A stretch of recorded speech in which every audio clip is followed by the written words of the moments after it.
రైతు సోదరుల స్వాగతం.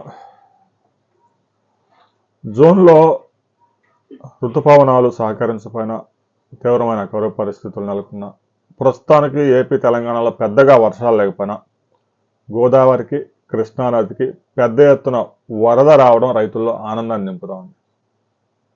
ఎగువ ప్రాంతాల్లో మహారాష్ట్రలో పూణే, లోనావాలా ఆ ప్రాంతాల్లో కురిసిన అతి భారీ వర్షాలు, కుండపోత వర్షాలన్నా కూడా ఇంకా ఎక్కువ, క్లౌడ్ బరెస్ట్, కుంభవృష్టితో ఒక్కసారిగా గోదావరికి వరద వచ్చింది. కృష్ణానదికి కూడా వరద వస్తూ ఉంది, పెద్ద ఎత్తున వరద వస్తూ ఉంది. ముందుగా కృష్ణానది మీద ఉన్న ప్రాజెక్టులకి ఎంత వరద వస్తూ ఉంది అనే విషయం ఈ వీడియోలో మనం తెలుసుకుందాం. గడిచిన వారం రోజుల కిందట కూడా కృష్ణానదిలో అసలు వరద లేదు, ఫ్లడ్ లేదు. కనీసం ఆల్మట్టి డ్యామ్కి కానీ తుంగభద్ర డ్యామ్కి కానీ వరద వచ్చిన దాఖలాలు.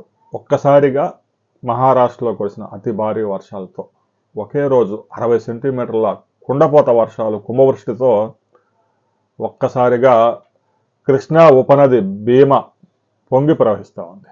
లోనావాలా ప్రాంతంలో కురిసిన అతి భారీ వర్షాలు, పూణే జిల్లాల్లో కురిసిన వర్షాలతో అక్కడున్న మూల ముఠా నదులు పొంగి ప్రవహించి భీమా నదికి వస్తూ ఉన్నాయి. అక్కడి నుంచి ఆల్మట్టి డ్యాంకి తాజాగా 132,000 క్యూసెక్కుల వరద వచ్చి చేరుతా ఉంది. ఆల్మట్టి డ్యాంకి వేగంగా పెరుగుతూ ఉంది ఫ్లడ్. ప్రతిరోజు 10 టీఎంసీలు పైగా వరద వచ్చి చేరుతా ఉంది. ఇదే వరద కనీసం ఒక 10 రోజులు కొనసాగితే ఆల్మట్టి డ్యాం పూర్తిగా నిండే అవకాశాలు స్పష్టంగా కనిపిస్తూ ఉన్నాయి.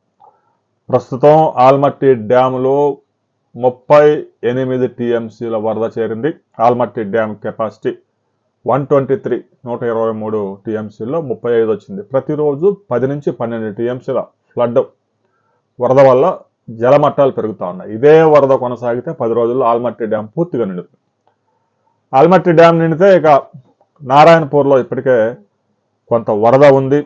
నారాయణపూర్ ప్రాజెక్టు కూడా కొంచెం చిన్నది కాబట్టి ఆల్రెడీ నారాయణపూర్లో ఫ్లడ్ కూడా బాగానే ఉంది.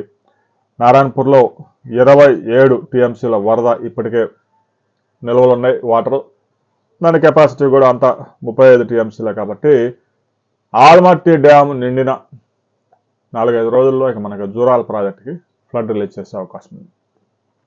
మరొక వైపు కృష్ణానదికి ప్రధానంగా ఉన్న భీమా ఉపనది పొంగుతూ ఉంటే తుంగభద్రకు ఉపనదిగా ఉన్నటువంటి తుంగభద్ర, అందులో తుంగ అనే ఉపనదికి ఉపనది పొంగి ప్రవహిస్తూ ఉంది. తుంగభద్ర ఉపనది. తుంగ ప్రాజెక్టు చాలా చిన్న ప్రాజెక్టు, ఒక 3 టీఎంసీలు, 3.4. దాన్ని పూర్తిగా 22 గేట్లు ఎత్తేశారు. 45,000 క్యూసెక్కుల ఫ్లడ్ కిందకి రిలీజ్ చేశారు. రాబోయే కొద్ది గంటల్లో ఆ ఫ్లడ్ తుంగభద్ర ప్రాజెక్టుకి చేరబోతా ఉంది. తుంగభద్ర ప్రాజెక్టులో అయితే ప్రస్తుతానికి వాటర్ పెద్దగా లేదు కాబట్టి తుంగభద్ర ప్రాజెక్టు నిండడానికి మరో 15 రోజులు పైగా పట్టే అవకాశం ఉంది. ఇంకా తర్వాత శ్రీశైలం ప్రాజెక్టుకి నేరుగా ఫ్లడ్ వచ్చే అవకాశం ఉంది. ఎగువ ప్రాంతాల్లో కురిసిన వర్షాలతో ఖరీఫ్లో ఆశలు చిగురిస్తూ ఉన్నాయి. శ్రీశైలం ప్రాజెక్టుకు కూడా వరద వచ్చే అవకాశాలు కనిపిస్తూ ఉన్నాయి రాబోయే వారం 10 రోజుల్లో. ఇదే ఫ్లడ్ కనుక కంటిన్యూ అయితే ఆల్మట్టి డ్యామ్ నిండిపోతూ ఉంది. తుంగభద్ర కూడా ఫుల్ అయితే ఇక మనకి శ్రీశైలం ప్రాజెక్టే కాబట్టి పెద్ద ప్రాజెక్టు.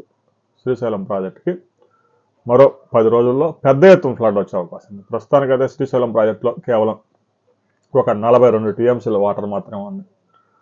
దాదాపు డెడ్ స్టోరేజ్, ఇన్ఫ్లోస్ లేవని చెప్పాలి. 215 టీఎంసీల కెపాసిటీకి 42 ఉన్నాయి. ఇంకొక 4,000 క్యూసెక్కులు నాగార్జున సాగర్కి రిలీజ్ చేసుకొని తాగునీటి అవసరాల కోసం, హైదరాబాద్ తాగునీటి అవసరాలు, తెలంగాణలో పలు జిల్లాలకి తాగునీటి అవసరాల కోసం ఒక 4,000 క్యూసెక్కులు వాడుతూ ఉన్నారు.